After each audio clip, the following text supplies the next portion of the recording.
মানে আমার বাড়ি আমার বউ নেই, মানে যার বউ নেই তার তো কেউ নেই। যার বউ নেই তার বলে কেউ নেই। তা তোর বউ নেই কে? ওই আমার ওই বাড়ি ঘর দর ভালো না বলে স্যার আমার কাছে থাকে না। স্যার তোর মনে হয় গরিব মনে করে ছেড়ে দিয়ে ভুল কাজটাই করেছে। তা তোর বউ কোনে থাকে? ঢাকায় গার্মেন্টে চাকরি বাকরি করে নাকি? স্যার ওই আমেরিকায় থাকে স্যার, ওই হোয়াইট হাউসের ওই যে দক্ষিণে ওই ওয়াশিংটনে ওই 8 বিঘার উপরে একটা বাংলা আছে, ওই বাংলায় থাকে স্যার। আমি পারি না আর পারি না। তাহলে আমার বউ আমার কি দিকে থাকে? স্যার আমার দিক থাকিয়েন না স্যার, আমি আর মরে গেছি স্যার। স্যার আপনি যা করবার করেন, আমি আপাতত ডিপ্রেশন আছি স্যার।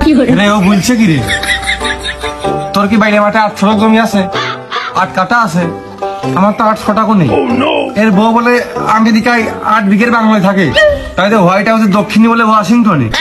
বাবু রে, এ টাকা দূষণ দিয়ে কাম ঠুক করে কোন দিন স্যার আমার হচ্ছে বউ তো শোকের বউ, প্রেম করে বিয়ে করে, আর সে তার জন্মদিনে ছোটখাটো মাত্র একটা গিফট চেয়েছে 8 বিঘের উপর, আমি তো একটা বাংলো তার বানিয়ে দিচ্ছি। আর ওই ক্যালিফোর্নিয়ায় সে হচ্ছে একটা বাড়ি চাইলো, আমি তো বাড়ি তো আগের তো বানাই দিচ্ছি, এখন সে ওই বাড়ি না থেকে যদি বাংলাতে থাকে তাহলে আমি কি করবো কান?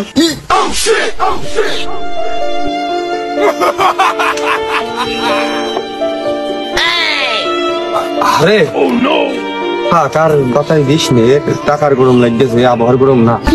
তা তোর বাপ মা কনে? স্যার ওই কানাডা থাকে, ওই আমেরিকাতে তারা আমি বাড়ি করে দিতে চাইছিলাম, কিন্তু তারা হচ্ছে পরে আমার আম্মু হচ্ছে আব্বুকে বুঝালো যে আমেরিকায় ওই বিভিন্ন সময় যুদ্ধ বিদ্রোহ বেঁধে যায়, তো দেখা গেলো বোম টোম পড়ে কোনে উড়ে টুড়ে চলে যায়, যার কারণে সে হচ্ছে যে ওই শান্তিপ্রিয় দেশ কানাডা বেছে নিয়েছে, যার কারণে আমি ওই দেশে পাঠিয়ে দিয়েছি। আমি পারি না আর পারি না। আপনি কি আছেন? ও স্যার না গেছেন?